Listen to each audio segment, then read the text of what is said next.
was away from the house for about 4 days. Oh, wow. So it flooded I think probably Thursday morning-ish, because that's when it kind of hit. And so I had come over, checked on it, found water in the house, left it alone. My son and I spent like a week boarding up all the doors and sealing it with silicone, and then like spraying this stuff called Lexi Sealer on the bottom of the house to try to seal that best we could. Still didn't keep all the water out, but I think it helped filter it, because the water that wasn't here was clear. It wasn't muddy like last time. So we made a good filter. But yeah, about 4 days I was out of here, and that Sunday I finally came back, because what happens with the flood is that the hurricane brings the tide in, floods everything, and then even after the hurricane's gone, that water doesn't leave right away, because it's all depends on the tide. So the tide goes out, and most of it's gone. You can kind of see. Next tide comes in, it's still flooded. Next tide goes out, a little bit more water's gone. So it's just about maybe probably 8 tides Oh, my God. For it to finally clear out where it's not going to flood again. After that, I had to come in, turn the electricity back on, flip on the air conditioner, crank down the cold, because the cold sucks up the moisture and dries the house out, and then mop everything out. So I got the house mopped and cleaned up, and luckily we saved all the appliances by putting them up on pallets before the storm hit. But my cabinets, like the kitchen cabinets, they kind of swole up in water. So where the stove and where the dishwasher fit in, they don't fit in anymore, because the water swole the wood. Oh, Jesus. And there's mold, so I pulled apart one wall in the garage just to see how much insulation got wet. And I've got the insurance adjuster's coming here tomorrow, late afternoon.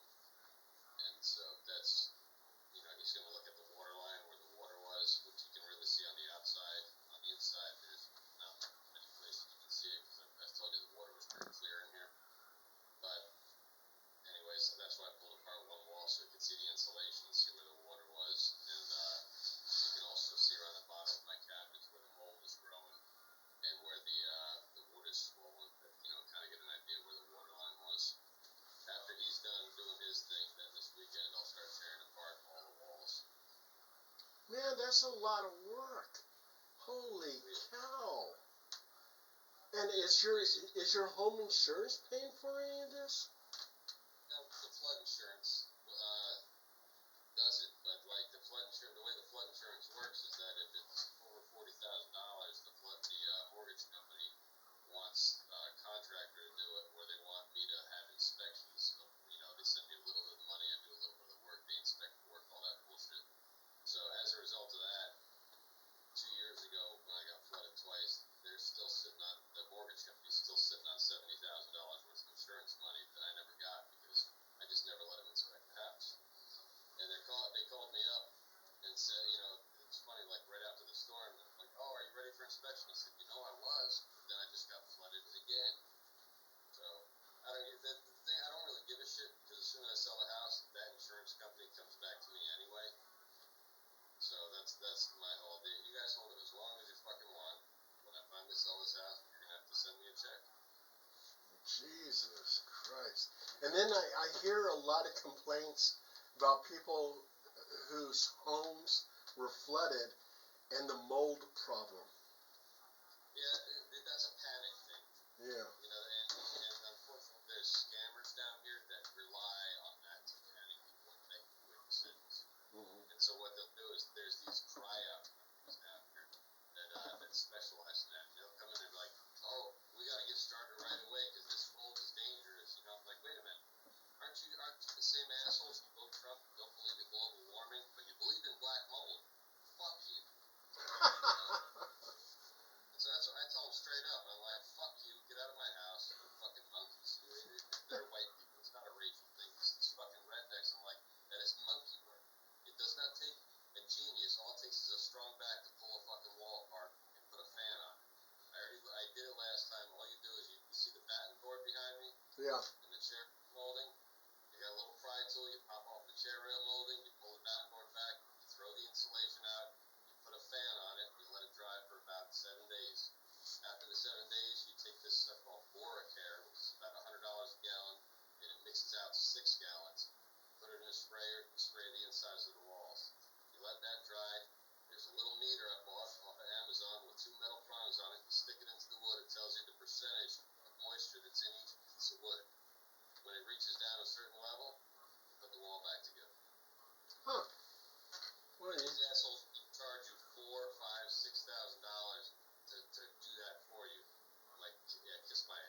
least you know. At least you know what you're doing. It's real, but that mold is real, but it's a panicky thing. It doesn't grow as fast as everybody says it does, and it's easily manageable if you just read the FEMA handbook. The FEMA handbook tells you dry out the walls, buy a meter, check the moisture content of the walls, and they recommend the product right there on the FEMA website for a care. And it's an antifungal, anti-mold thing. You spray it, you're good to go.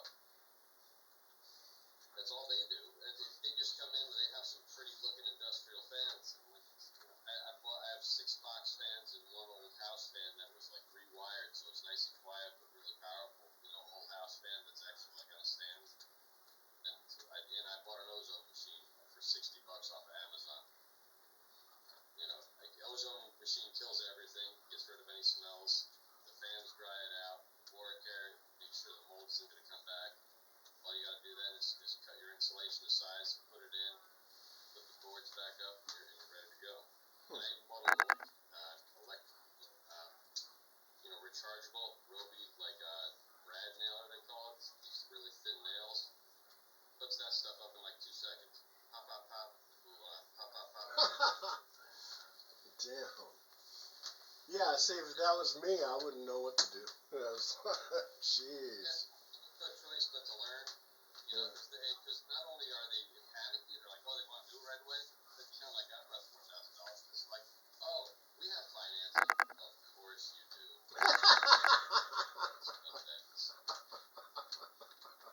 That is funny. So, it's a fucking. I feel sorry for the people who get, bit by motherfuckers, but I got their vibe right away.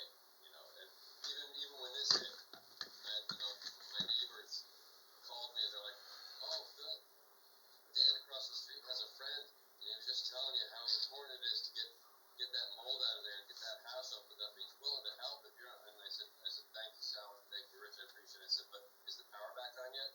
Like, no. I said, "Well, there's nothing we can do. So tell them thank you, but no thank you. Because without the power, I can't flip on the air. While the house was still flooding, I'm not just going to sit here with my doors and windows wide open. So as soon as the power came back on, I drove over, flipped it on, turned on the air conditioner, shut the doors, went back to my cousin's for another 2 days. Now, how are your dogs and cats doing? They're doing good. It's they came with me. Oh, good. Over to my cousin's house. I had 3 big cages that I transported them, the cats in, when I drove across the country. And so they're like tri-level high. They're about 6 feet high, and they fit. They have different shelves and a bottom. So I put 2 cats in each one of those. I have 3 of them, and they stayed in the garage at my cousin's. And then the dogs, I brought their cages, their kennels, and they stayed on the back porch. And, were they scared? During the storm, it got a little rough out there. But my cousin, she's awesome. She had this like dog tranquilizers for her big Rottweiler. And so the cannabis stuff for dogs. So I gave them the dog tranks and the cannabis stuff, and the 3 big dogs. They were like not knocked out cold, but they were real mellow. Wow, that's amazing. It worked out. Very lucky. Oh man, I'm telling you. How many hurricanes have you lived through? This is my 3rd one that I've been flooded with. I've lost track of the ones that where nothing happened. But this is the 3rd time I've flooded at this house. Huh. Hey, do you have VA? Like VA benefits? I used it for college. I get buried for free. For my home. Do you get money every month from the VA? No. Do you get medical care for free from the VA?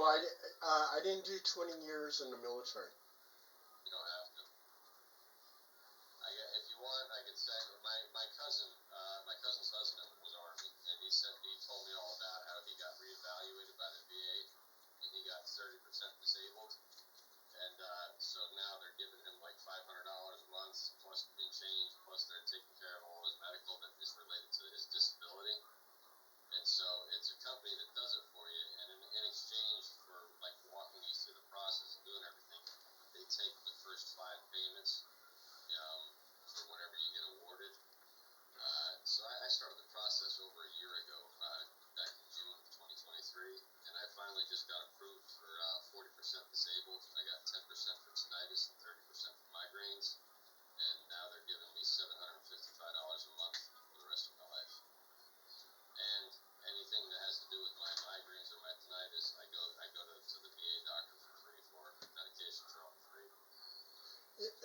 thing is, I don't have any problems. I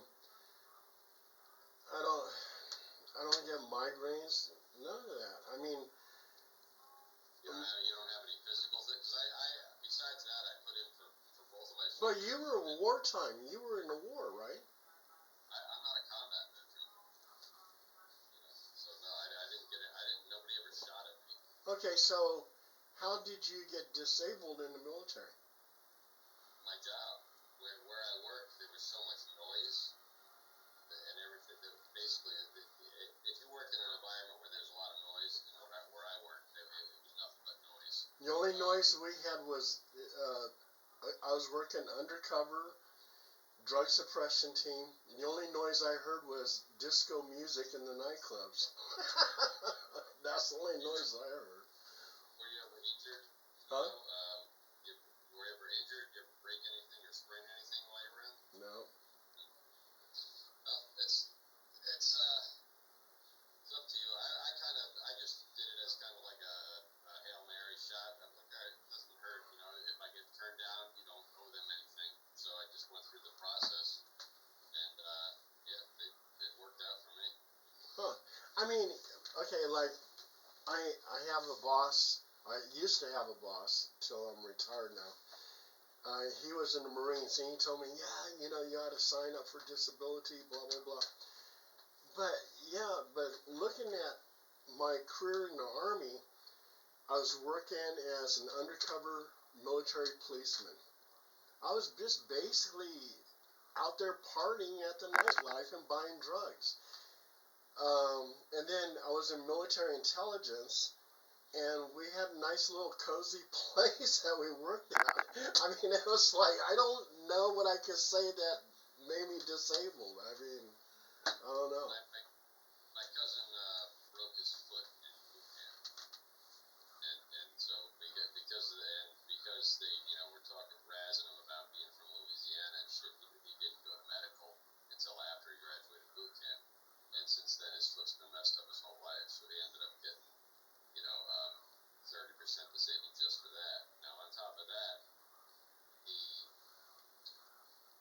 mental health aspect of it comes from like what happens because of his injury. Because of his injury, he's irritable because there's just a whole litany of things that are caused as a result of being in pain regularly, and so you can have 1, 2, 3 different times you can actually keep going back to the VA and being reevaluated and try to get a higher and higher percentage. The higher the percentage, the more money you end up getting.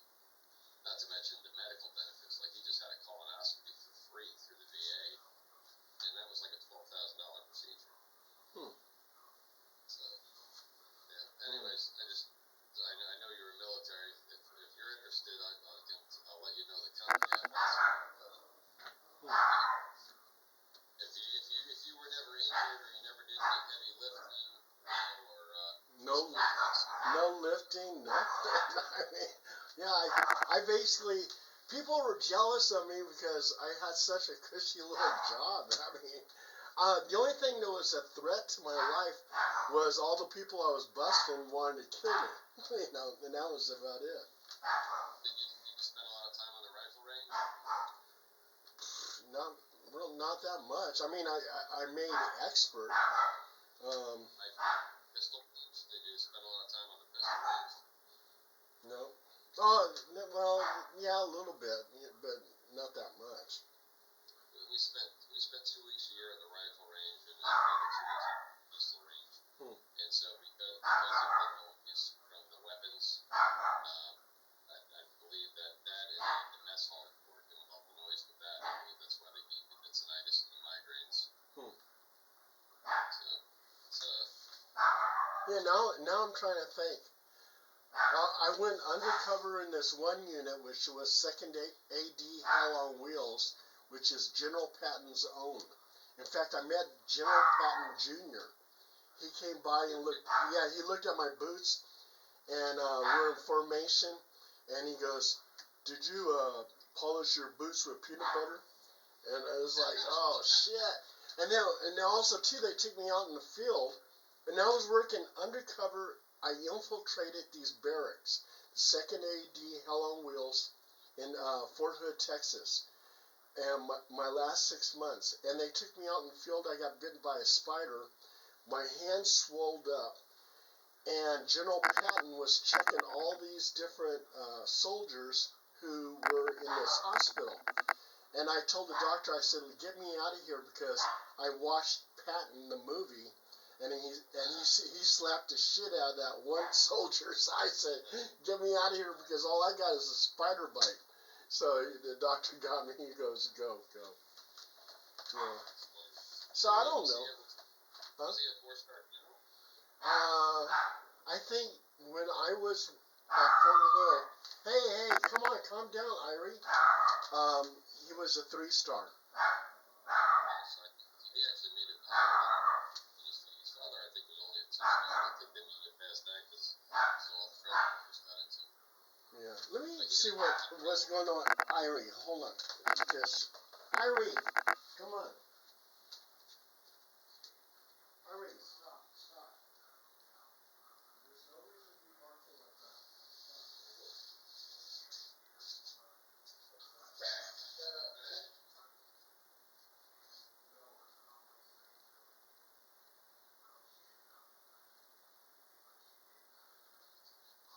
Stop the barking.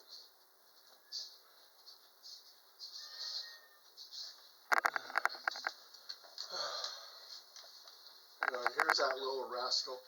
Yeah, I was just thinking, if I was going to say I was disabled, maybe when I was at Fort Hood. I don't know. I have to think about it. Yeah. Like I said, it was one of those things where I had the same reaction you did when you first started telling me about it. I'm like, I don't really have. He's like, what about you're always getting headaches? Which I am. I said, yeah, what was that? And I do have a history of that. That pretty much started from the time I was in. So yeah, then tinnitus, which is just ringing in your ears constantly ringing. So yeah, but they denied all the physical stuff, or the arms and the back and the neck and the elbows. They denied all that stuff. I was only on the rifle range maybe 4 or 5 times. Pistol range maybe 3 times. Huh? How long was it? 12, let's see, from 73, 76, 79 to 86. So they didn't take you qualify every year? No. It's like, I was like a civilian. When I was working undercover, I had a full-grown beard, everything else. I was living a civilian life out there. Yeah, it was that. With the Marines, even no matter what your job is in the Marine Corps, you have 2 MOSs, and your first MOS is 0311, basic rifleman. So it's like there's infantry, but everybody goes through infantry training. Anybody who isn't infantry then has to go to another school after that. But you have to keep that up, like your shooting skills. Yeah. And so everybody, no matter what your job is, what your MOS, you always spend at least 2 weeks a year in the rifle range. And if you're attached to a security force battalion like I was, then you go to the pistol range too.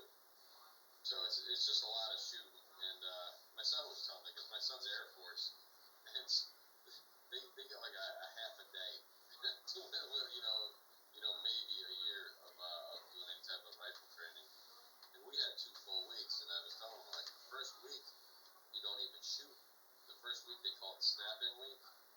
And the first week they go over how to pull butts, which is pulling the targets, how to patch the targets, how to get into every shooting position. And in the Marine Corps, you shoot from 4 different positions. You shoot sitting, kneeling, standing, and prone. And then how to do the sling, like the rifle sling. You actually take that off on the back, leave it attached to the front, and you have to tie it a certain way and put it around your arm like a tourniquet, and then hold the rifle in certain positions, really tight. That's what the sling is actually for. Check this out. I was also too. I received an H identifier, and I taught the Soviet threat. Now we go. The Soviet soldier is and must be considered a formidable foe. We must attempt to understand why and what makes him a good soldier. Is his attitude, his background, or his weapons? Let's look at the AK-47. And so I used to teach the AK-47, AKS, Chinese version of the AK-47, SBD sniper rifle. Yeah, I did all that. Yeah, so you just made me think. Okay, hey Zandy, you just made me think. During the time when I was working with Op 4 opposing forces, I had to be on the firing range with Russian weapons all the time. I didn't even think about that. So I could say maybe something's wrong with my ears. If you get headaches, or if you have tinnitus, Oh. your ear moves all the time. Crazy weapon. Yeah, that's a possibility. Hey, Zandy, what's up? Hey, what's going on? You talking about that new weapon? No. He was telling me about what they did in the Marines, that they basically didn't ever shoot any rifles or anything, and they just pretended, and then how the Army was big and bad, and we always were out there in the field learning different weapons, how to use them, and everything else. So that's what he was telling me.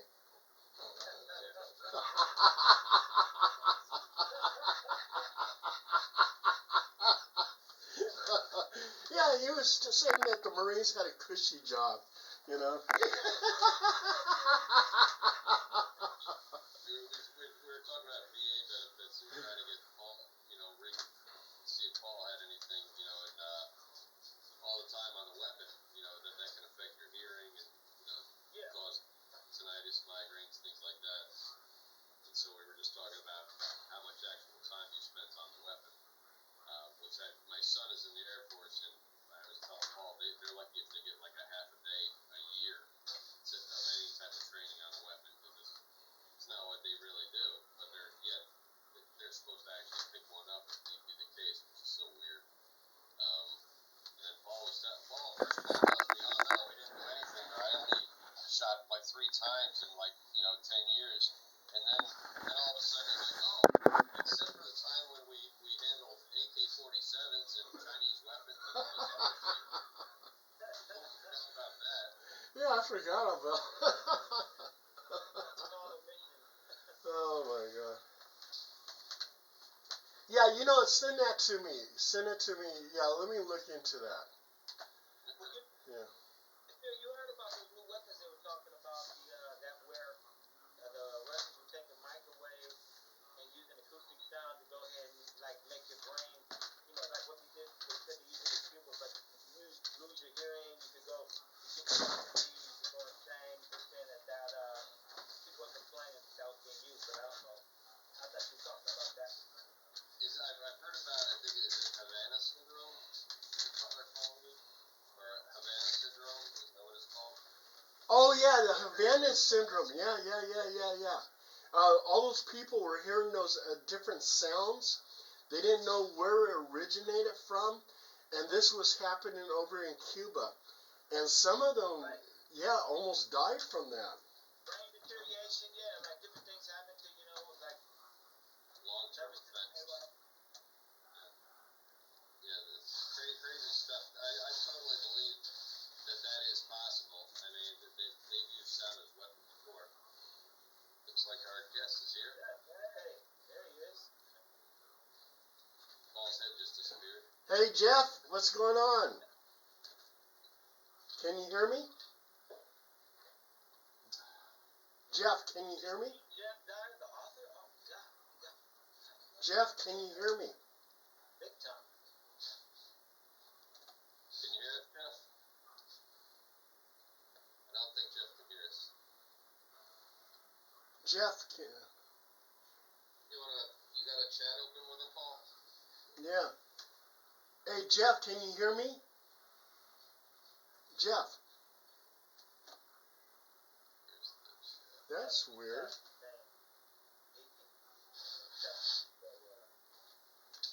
Tap the screen and the mic comes on. He's probably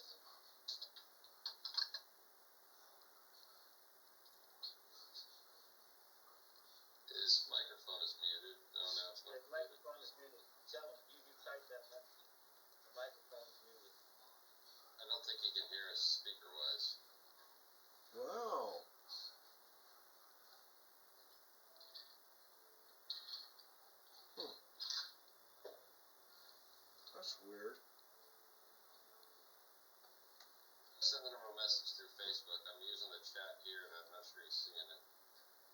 Oh, okay. He's checking something. Good. Jeff, can you hear us now?